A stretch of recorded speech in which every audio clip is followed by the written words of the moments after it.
Did Mummy go there? Maybe. But it's impossible for Clara to grasp their mother as a child, her footsteps running in and out of the heather.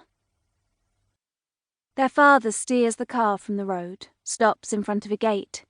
On a post, the name Jackon is written in faded blue paint, yet there's no sign of the house from here.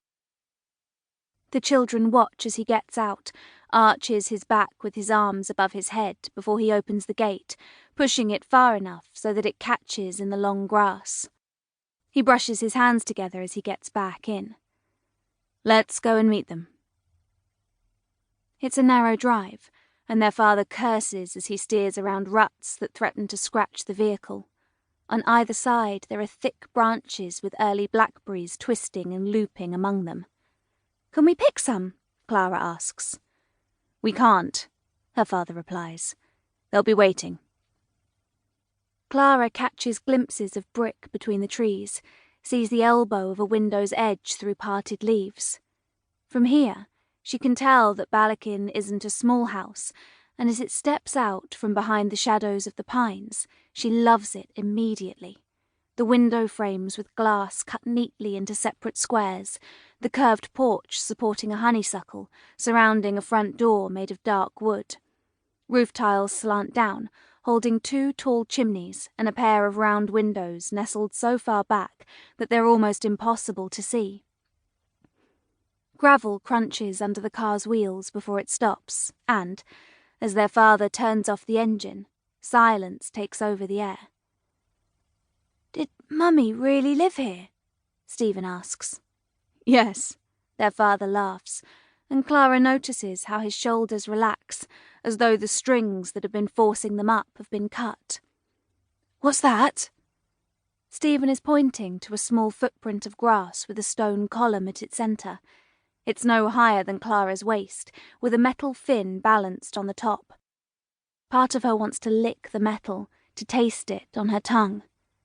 It's a sundial, their father says, although I doubt it works very well, surrounded by so many trees. It tells the time, Clara tells Stephen, but he's already looking elsewhere, at a vegetable patch that runs away around the corner of the house. There she is.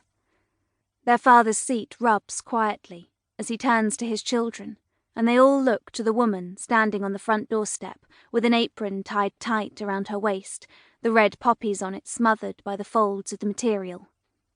Come on, her father says, pushing up the middle of his spectacles. We can't keep your aunt waiting. Stephen scrambles from the car, the blur of his 8-year-old self already rushing towards Jackon, his arms reaching forward. Clara wants to follow him, but for a moment she finds it difficult to move, instead watching the flower bed nestled along the length of the house, where fuchsia bushes reach high enough to touch the windows. She feels a need to pop the red buds between her fingers. Clara. It's her father's voice, bent slightly with irritation. She picks up her satchel, puts it over her shoulder and gets out of the car, to see Stephen standing close to their aunt. Clara ambles over the gravel to them, struck by the mismatched smells of honeysuckle and soap. They're beautiful, Auntie says.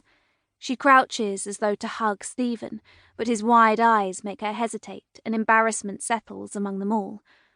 Their father's cough breaks through it. That's kind of you, he says, his hand on Clara's shoulder. Auntie seems to struggle with the right thing to do, and her smile begins to falter with the effort. Do you have any luggage? The suitcase is in the boot. And their father steps away from them to return to the car. Clara looks towards the vegetable patch, where the runner beans overstretch their bamboo sticks, slumped leaves interspersed with almost glowing orange flowers. She'd like to go and sit among the plants, to draw a picture of their stillness. I've brought my toys. Stephen stands so close to Auntie that his fingers brush against the material of her skirt. We'll find space for your things.